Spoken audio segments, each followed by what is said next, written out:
Welcome to Standing on the Shoulders of Hobbits. My name is Harry Pedigo. This is Father Frank Amberger. So glad to be with everyone. And I guess we're just going to pop right in. I think one of the things that, to me, because I think it's always, somewhat important to emphasize that we're not experts. Okay, we're not. This is not the podcast of all podcasts. So, for a lot of different reasons, but I don't think you have to be an expert, to enjoy Tolkien and really see as we kind of are trying to elaborate on his Catholic genius. So, just have a willing heart to read and to ponder. So, Father, today you were interested in talking about how we both encountered J.R.R. Tolkien and his works, and notably The Hobbit. Right, because I know you're much more well-read than I am, and you actually encountered him at a very young age. Yes, sir. So, how did you, Well, I remember my mother, who we were homeschooled as kids, she introduced us to classic literature. And my favorite were some of the fantasy novels, or, I guess you could, bigger about the genre. Kind of the epic tales of sorts. And the Hobbit was very attractive as a young man, the elements of adventure, and I gravitated towards that, and later read the Lord of the Rings trilogy for the same reasons. But how old were you think? Just roughly. I would say 13, 14, Okay. Junior high level. Okay. And it wasn't until the past year that I reread the trilogy with you in our class, and sort of developed a different take. Maybe a more mature take. So when you were 13-ish, when you were reading, I'm assuming you read The Hobbit first. Yes, sir. Your initial take, or if it's a couple of years ago. Yeah, it's been a while. Yeah. So what was your sort of initial, or what you remember was your initial, you said you were kind of drawn to that maybe genre. Anything strike you, or was it one among many, or was there something singular about your encounter with Tolkien's The Hobbit or The Lord of the Rings? I mean, obviously we're going to be talking about The Hobbit first. Yes, sir. So we're kind of going in a chronological, the way Tolkien wrote it. Yes, sir. In both ways. Yes, sir.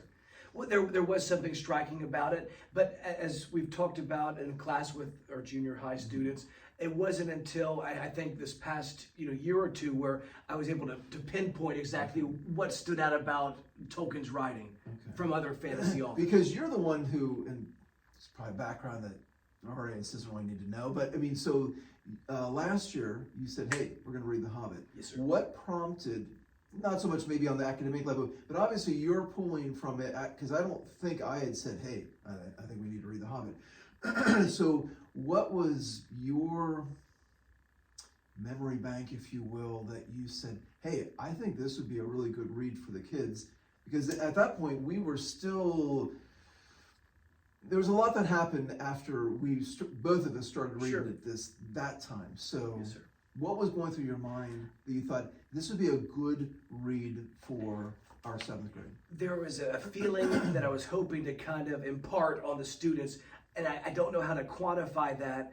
Looking back, thinking about like when I was a child, there was something, for lack of a better term, a little bit magical or something special about it, and I wasn't sure what that was. I just thought that the students, I liked that feeling when I was younger, was kind of steeped in Tolkien, and thought, wow, that would be a great opportunity to share with the kids. And it wasn't until we kind of got into the story that we were, oh wow, I kind of figured out what that special thing is.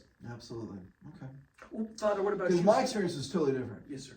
I mean, as I keep saying, I'm not a well-read, and I wasn't well-read as a kid, so I remember my sister had some sort of illustrated, and when I say illustrated, it was almost more like a comic book version of sorts. So I had some, if you would have said The Hobbit, I'd been like, something, a ring, dragon. That was it. That was the extent of it. So I never read it as a kid. It wasn't until, I don't remember, this would have been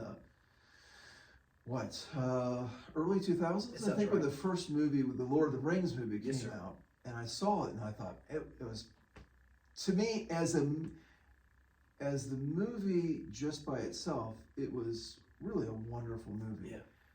Knew nothing about of any practical sense of really Tolkien. I think at that point I had, through just reading, like, okay, I think Tolkien's Catholic, knew nothing really, and so I thought, oh, this is awesome. I'm going to read the books. Yeah.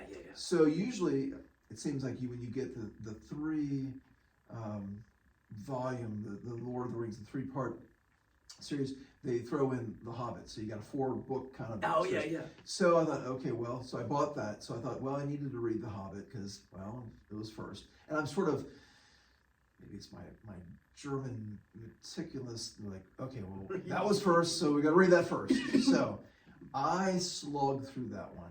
And I distinctly remember when I finished thinking to myself, oh, I'm never going to read that one again.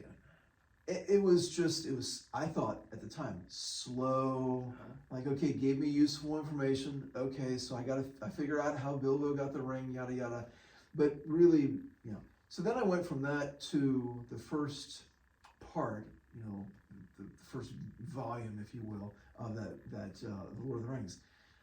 Loved it. I don't think at that point I was really picking out details. Sure. Where I saw where the movie departed, and sometimes greatly departed. Right. But so the movie actually ends a little bit further into, well, actually just the beginning of that second volume, if you will. And I thought, well, I'm going to read up just to where the movie ended, and I'll wait till the next movie comes out, yada, yada, yada.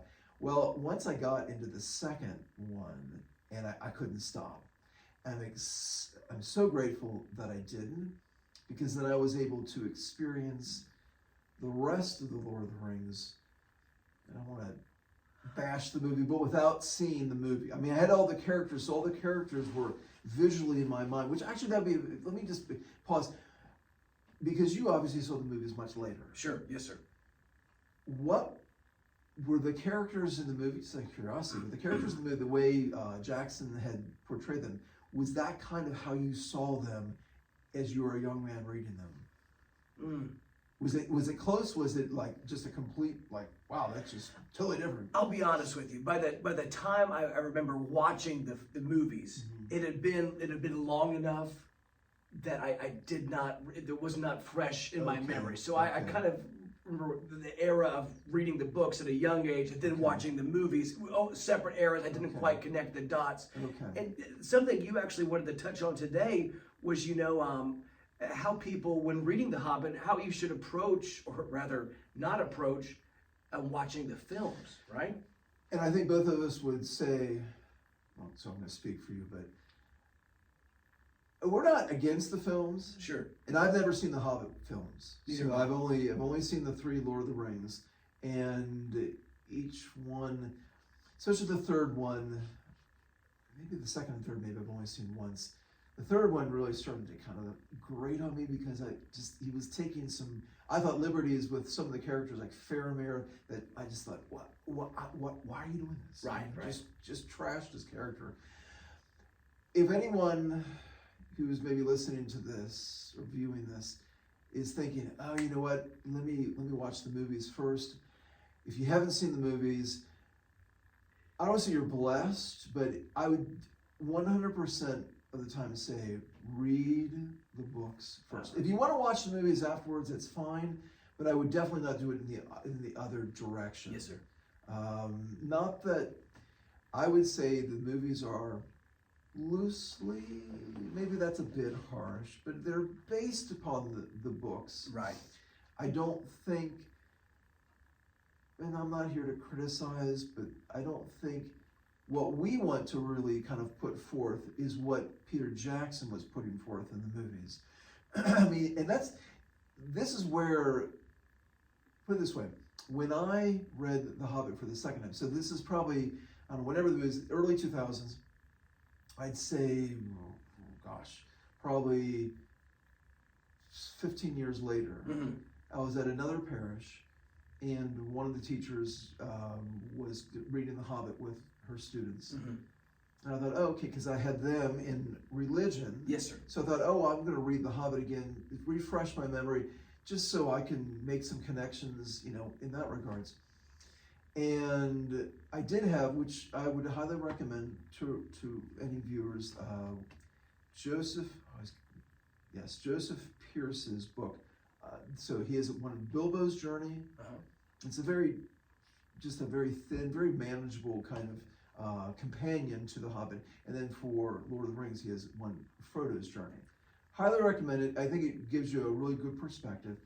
And I was reading that along with, or whatever, and I recall thinking, man, this is an awesome book. It really shocked me because like I said before, I had made that sort of mental note, I will never read this book again. It was that dry, what I thought was so dry and boring. Right. And the second time I was pleasantly surprised of how, this is a great book. This is an awesome book. I love this book. This is awesome. But it was really at so last year, when you had said we're going to read The Hobbit, right?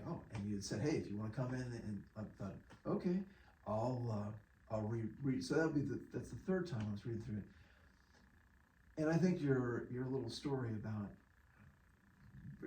your father finding the four-leaf clover. Sure, yeah. Because you said, how did you phrase that? Well, my father has a knack for finding four-leaf clovers. He said to me that, once you identify a four-leaf clover and see it naturally in the wild, you can't help but not see them again. It's almost once you're turned on to that's where it is. Right. You see them everywhere. Right. Same thing when you get like a new car or something like that. You see, there's a Jeep Cherokee, right?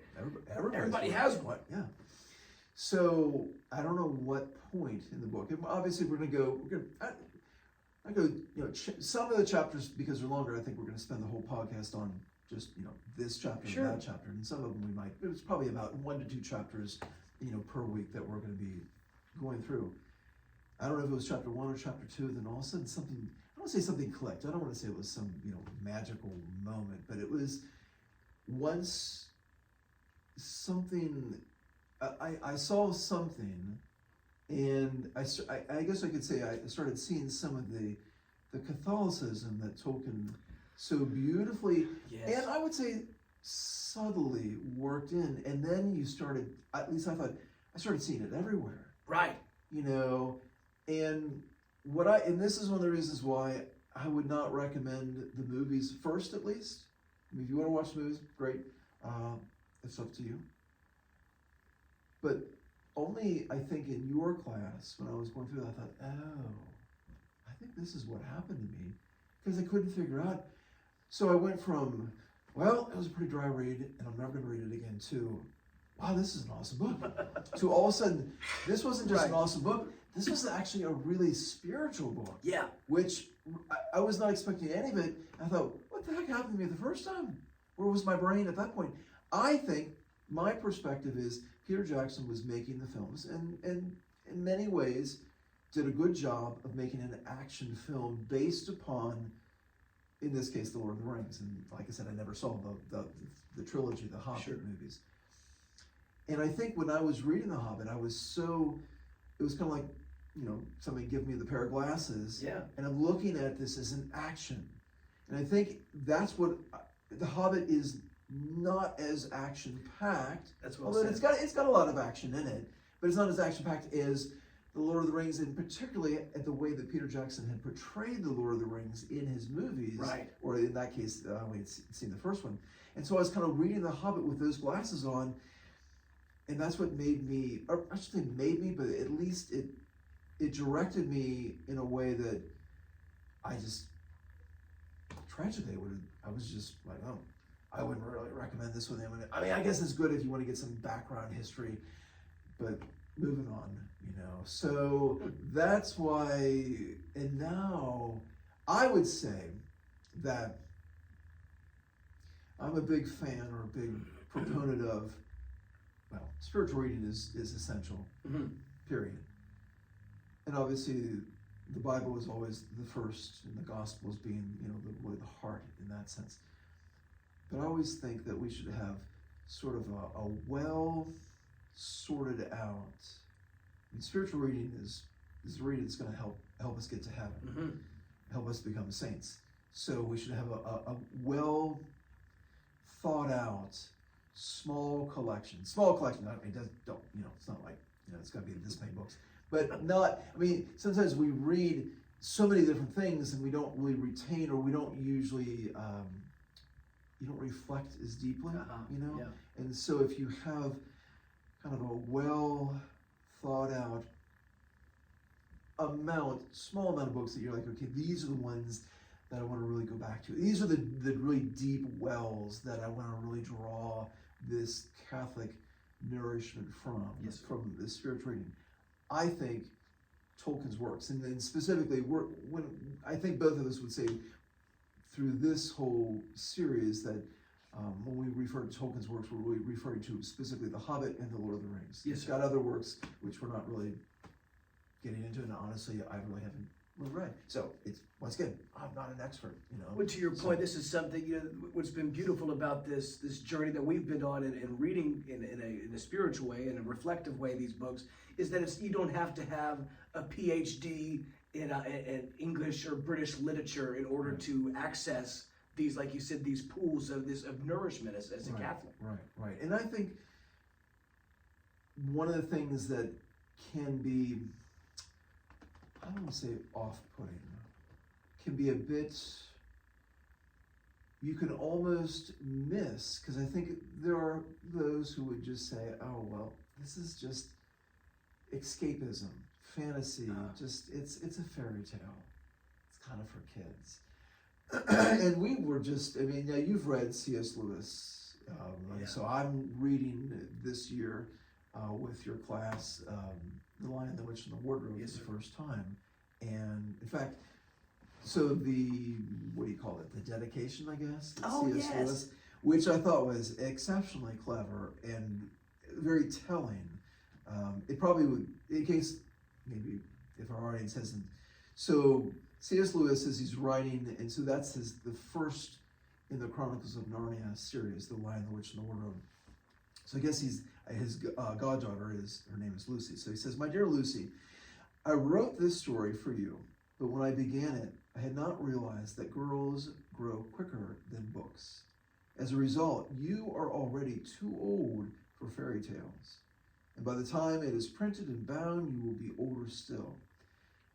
But someday, you will be old enough to start reading fairy tales again.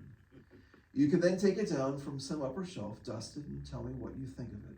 I shall probably be too deaf to hear and too old to understand a word you say, but I shall still be your affectionate godfather, C.S. Lewis." Obviously, it's written exceptionally well. Yes.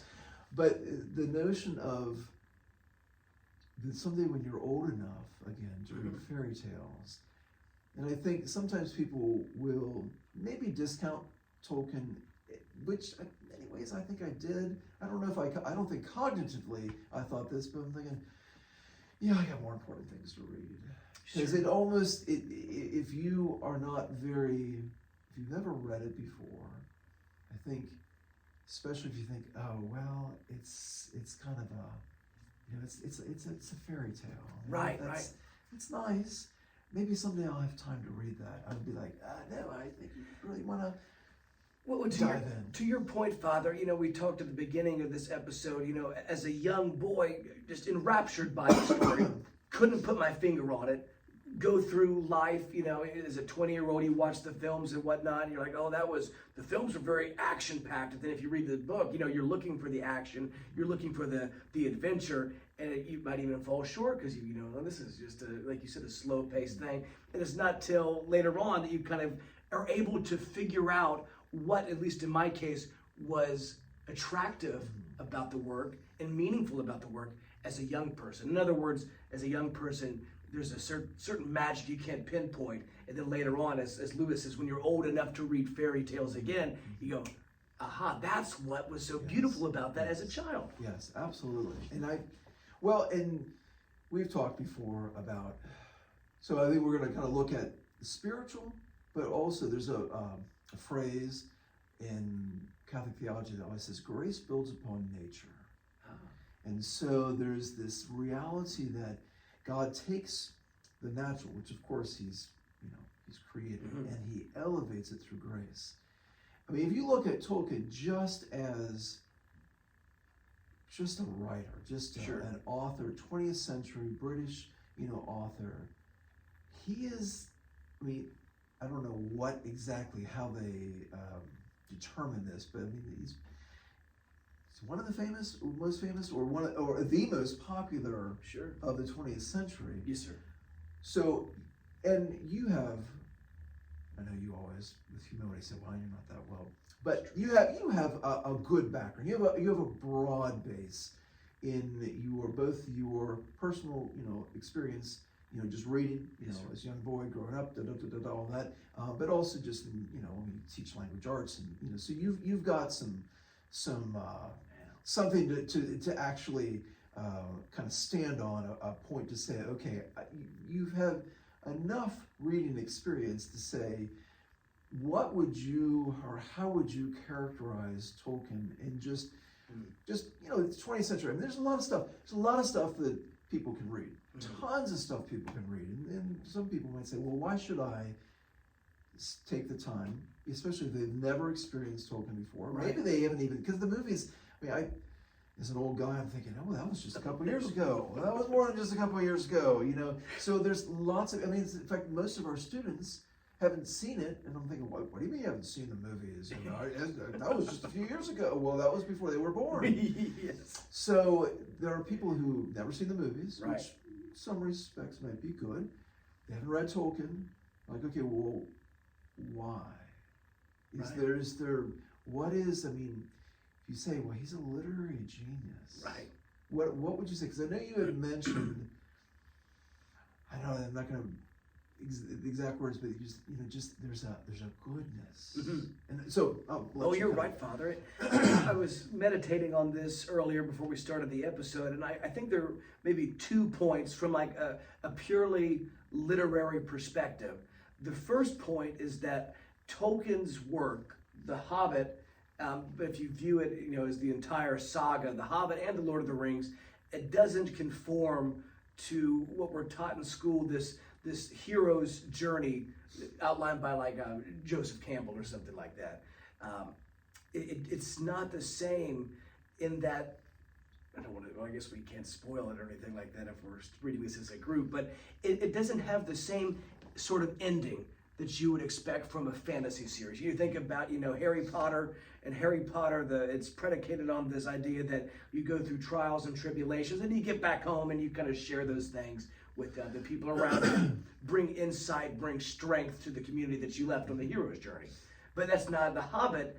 It's easy to confuse. You might think that you get back home, but you're only home for a little while. And at the end, just to avoid spoilers, you don't necessarily end up in the same spot, the same home that you would end up in Joseph Campbell's analysis of adventure stories.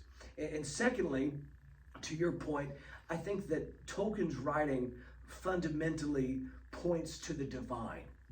And I think that the only thing that's really even comparable with, obviously the Gospels, but if you look at epic poetry, such as like Beowulf, whether the oral tradition meant to or not, it's not merely a story of adventure, but rather it points to something transcendent beyond, the commonplace adventure story. So I think for me, Tolkien is aligned more so with epic poetry, myths, which point to something outside of human understanding. Tolkien was, in my limited reading, he was very influenced by. Yes, sir. He was, especially the Anglo-Saxon. Yeah.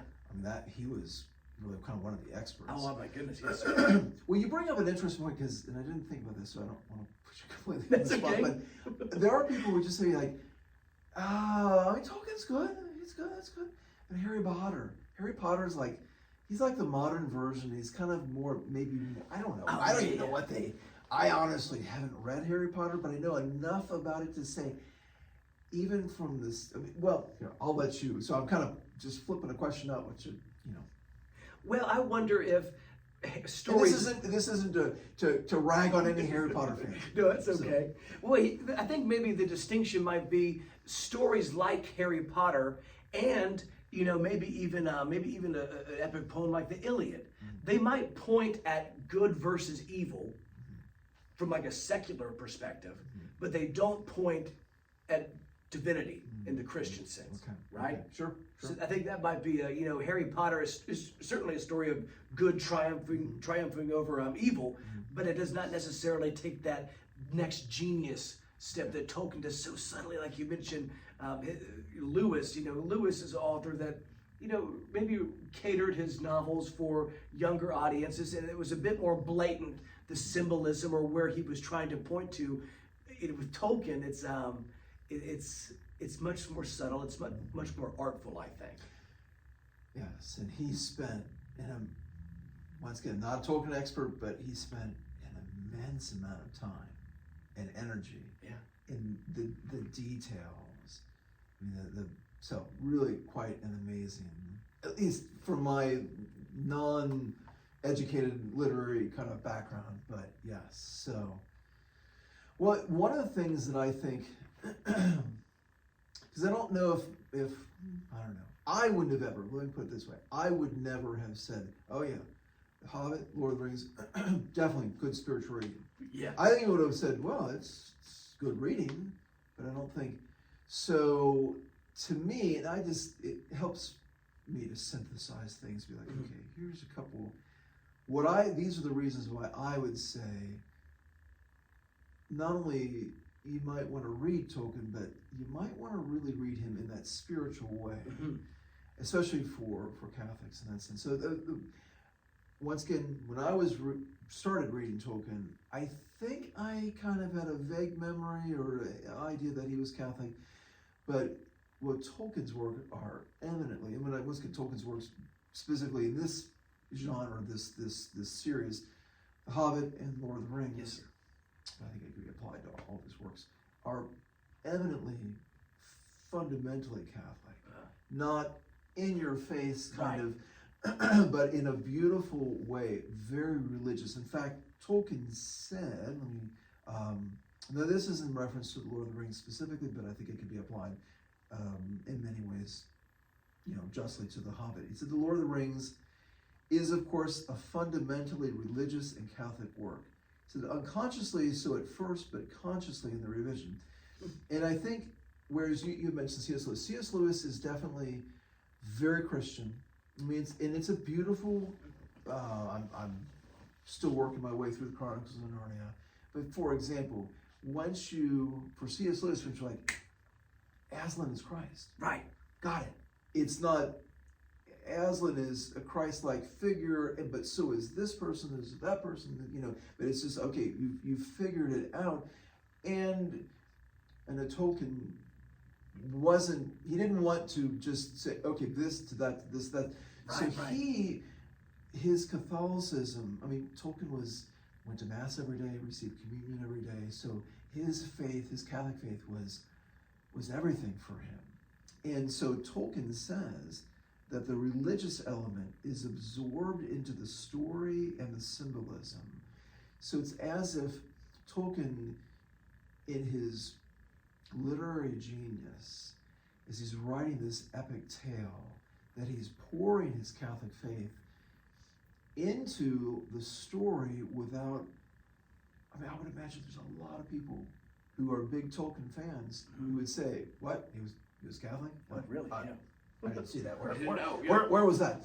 One of the best examples that I have seen was in regards with which, this isn't in The Hobbit, but it's the elven bread, the lembas. And so this one author that I was reading said, lembas is not, so this is this unique bread that only the elves made, I guess, and it was sort of for the journey. Yes, it was, and actually one, I'm going to call it piece, or one, wasn't really a loaf, I don't know, one, I'll think of it like a biscuit or something like that, but was enough for a day's journey. So I think, in Our Father, give us this day our daily bread. It's kind of Eucharistic in many different ways, which we're not going to get into all the details, but this one author was saying, look, lembas is not the Holy Eucharist, and it's not a symbol of the Holy Eucharist. But he says, but without the Holy Eucharist, you would never have Lembas. And Lembas, the reality of Lembas, and Middle Earth, actually not only points to the Holy Eucharist, but helps us understand the Holy Eucharist even better. Now, when we get to that part in the Lord of the Rings, I mean, it really is a powerful. It really has helped me understand the Holy Eucharist even more. I'm thinking, oh yeah, that's a classic example where Tolkien has poured his Catholic faith, and really, so the imaginary world of Middle Earth has been informed by the Catholic faith. So there is that. Yeah, it's a beautiful. So that in and of itself, I'm like, okay, I think this is very, a very powerful reason why it's not just good literature, it's not just a great story, but it's good spiritual reading. Absolutely. A second reason, I think, is because Tolkien he's a genius. I mean, I don't know how many languages, if it was just one or more than one languages he created. I mean, the man was detail-oriented. Yes. You walk, it's been said, or someone that made the comment, that it wasn't so much that Tolkien invented Middle Earth, which is what he calls so the Hobbit really, we sort of pick up the story at a point that there's a long history that precedes the Hobbit, and there's history that goes after. And so this whole Middle Earth kind of, history, it's not so much that Tolkien invented it as much as he discovered it. And the details, you have a very well fleshed out, you don't think, it's not a one-dimensional or two-dimensional world, it's a very three-dimensional world. Yes, and so there is an immense amount sort of purchase for our imagination, and so it engages the reader's imagination in a way that it's not like once you found, like, oh, here's the Dakota ring. There's always more to discover. Right. It's always, he's a very detail-oriented writer, so when he even writes about just the scenery, the land that you're traveling through, it's a very, you were pointing that out to the kids one day, about just the, walking through the woods at the time of fall. I mean, it's it's got a lot of purchase, but the characters it's not just a flat kind of thing. So it really helps our imagination, I think. And I think the imagination in the spiritual life is so essential because it's one of the ways in which God communicates or helps us. I mean, for example, I always say this to people, okay, we all know that God loves us. We intellectually get it. It's not a hard question. Does God love you? Yes. True. Yes. Right. But it takes the imagination. I mean, people like St. Ignatius of Loyola and others understood the power of the imagination and what that means in the spiritual life. And so that imagination of really, what does it mean that God loves me? What is, et cetera, et cetera, et cetera. We're not going to get into the details of that. But the imagination, I think, is a very important thing. And I think we live in sometimes a tunnel visioned, technocratic, materialistic world that I think sometimes our imagination sort of, I don't say, goes a bit sterile. I would agree, yes, sir. Yes, Father. Because so much of what we're watching, you're watching this video, so all the things are made moving. So you might be like, okay, let's click on something. Turn this off. Can we have a little more excitement here? So it engages the imagination. So it stimulates. I mean, it's a very descriptive. It's a world that you kind of discover in Middle Earth, but it also kind of purifies our imagination. I think, it does. Because let's face it, I mean, there's a lot of stuff out there there are things that have been sort of burned into our imagination, that aren't always the purest, the best, sometimes they're pretty trite and everything, but this kind of helps elevate. So I think it's another way. It stimulates, and in a sense, one author put it, it almost baptizes our imagination. It kind of purifies and elevates in that sense. Another reason I think that it is his works are really good for spiritual reading in that sense, would be that it really helps us. He kind of uses it, and I'm not an expert on this, but like Tolkien, Chesterton, I would imagine C.S. Lewis, they talked about how fairy tales, which I don't know, I guess we think of fairy tales as like, I don't know, Little Red Riding Hood and stuff, which actually, I think they would agree, but this is more than just a little bedside tale. This is, as you have sort of, it's like an epic tale. This is a huge sort of discovery in this world of Middle Earth. But it acts as, Tolkien and Chesterton would say that it acts like a mirror, like a spiritual mirror. Mm-hmm. And it allows us to see the world and us and everything in the reality kind of in a different way. Not so much as it necessarily just is, but as it should be. And I don't know if Tolkien, once again, not being an expert, I don't know if he created this word or if just, he talks about how he sub-creates. Yes. And so you have creation, which, okay, it's God's creation, so you're not going to do better than that. But the sub-creation that Tolkien, this world of Middle Earth, is such that there's a beautiful parallel. Good is good and evil is evil. So Tolkien's imaginary world of Middle Earth is very deeply informed by Catholicism. So you're not going to find some weird, diversion or like, whoa, that's pretty. But it also, and we'll maybe talk about this more, but the sub-creation, it honors God, it honors that creation, but it allows us to, I don't know what a good analogy would be, it allows us to almost, it's kind of like the Lembas and the Holy Eucharist. It allows us to almost rediscover God's creation, because that sub-creation is so beautifully reflective of the truth and beauty and the goodness of God's creation. So that mirror helps us.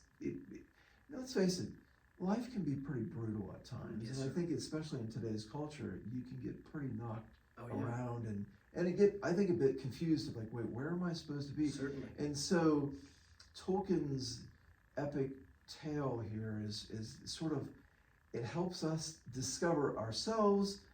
It's kind of looking in the mirror and not just what we are, but what God has called us to be. Yes. And where we fit into this whole beautiful reality of God's creation and his purpose in that. So, that's why I would say it's something we have to read reflectively. Yes.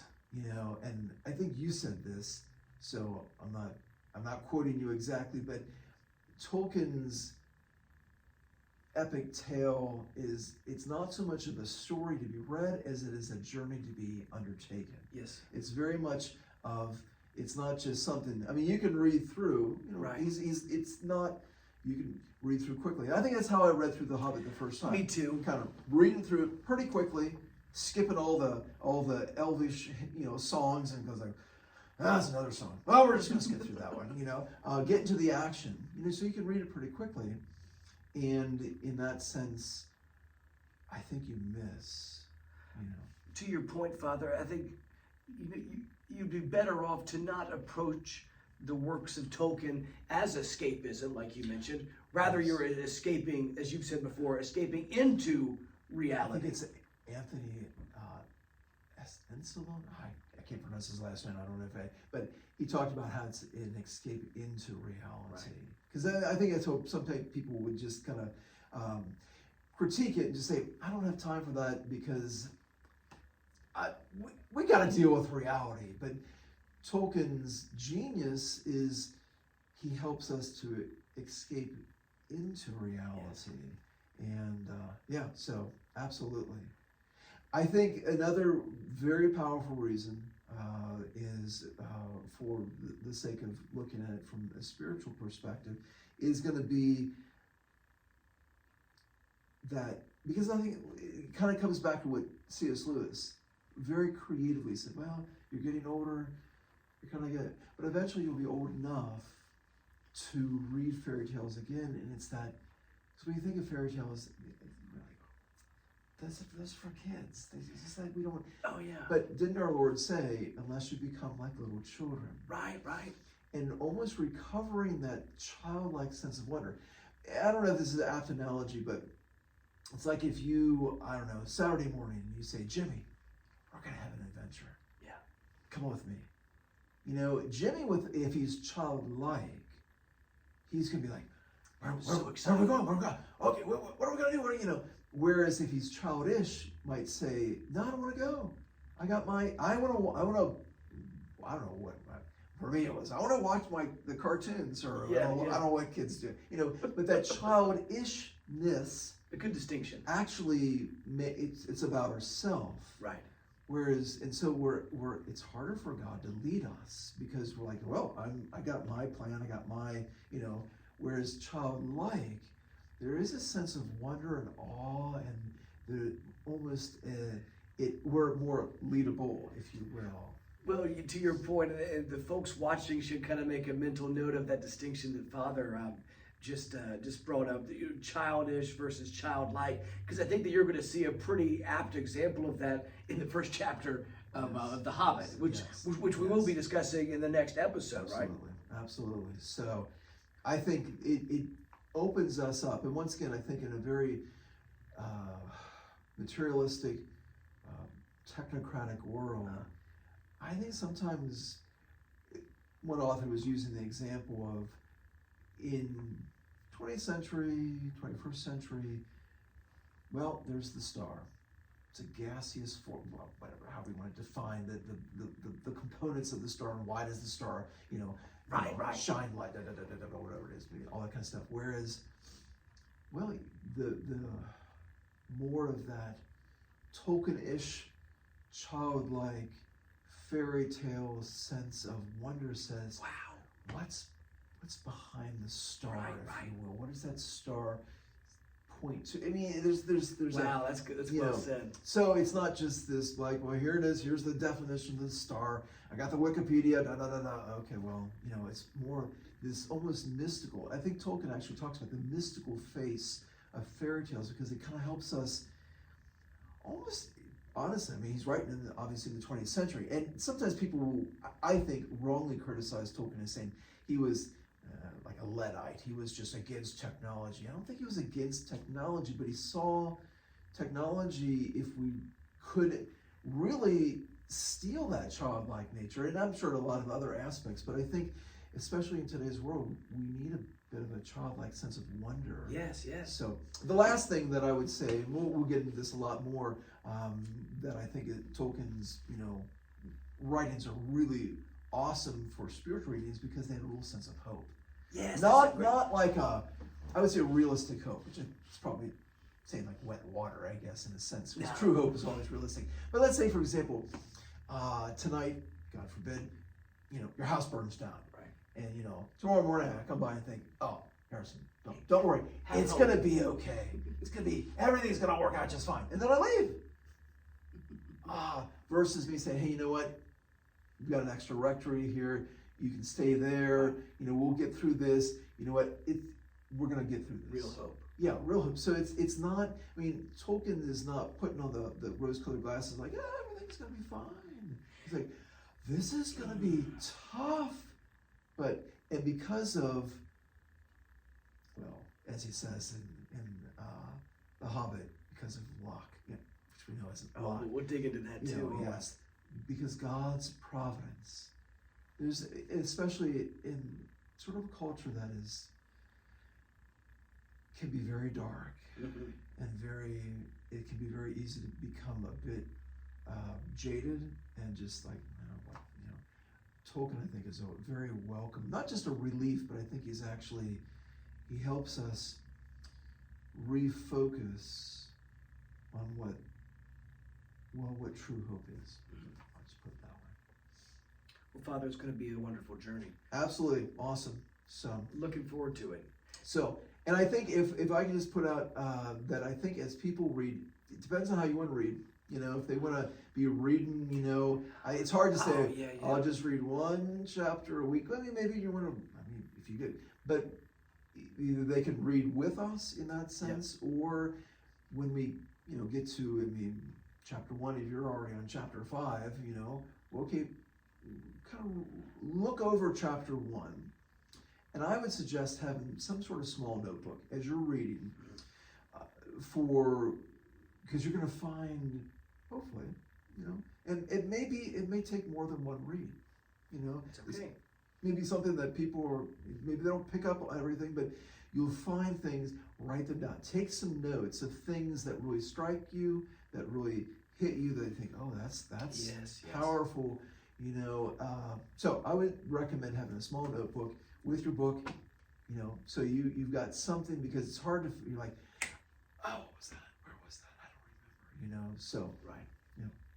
Real quick, to recap, Father, on your 5 reasons, just as we kind of come to the conclusion of the first introductory episode. Thank you for watching. Would you mind recapping the 5 reasons? Yep, I'd say the Catholicism of Tolkien is woven through everything. It's a very Catholic book. I mean, it's not a systematic study of the faith, but I think it's informed. yes. So, reason number 1. Reason number 2, and this is they're all very they don't stand alone. They're all very the facets of the one diamond. A second reason, I think, is that it really powerfully engages our imagination. Yes. And in a sense, maybe purifies and elevates our imagination in a sense. It's a great spiritual mirror for us to kind of see ourselves and to reflect more deeply, kind of almost to see ourselves in sort of in a different light, maybe, transfigured light of sorts.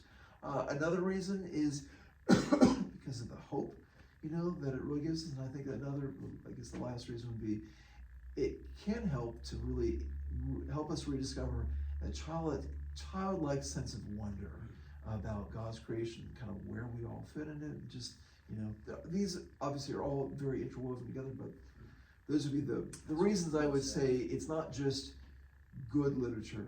It's not just a great story. It's actually a really good spiritual read.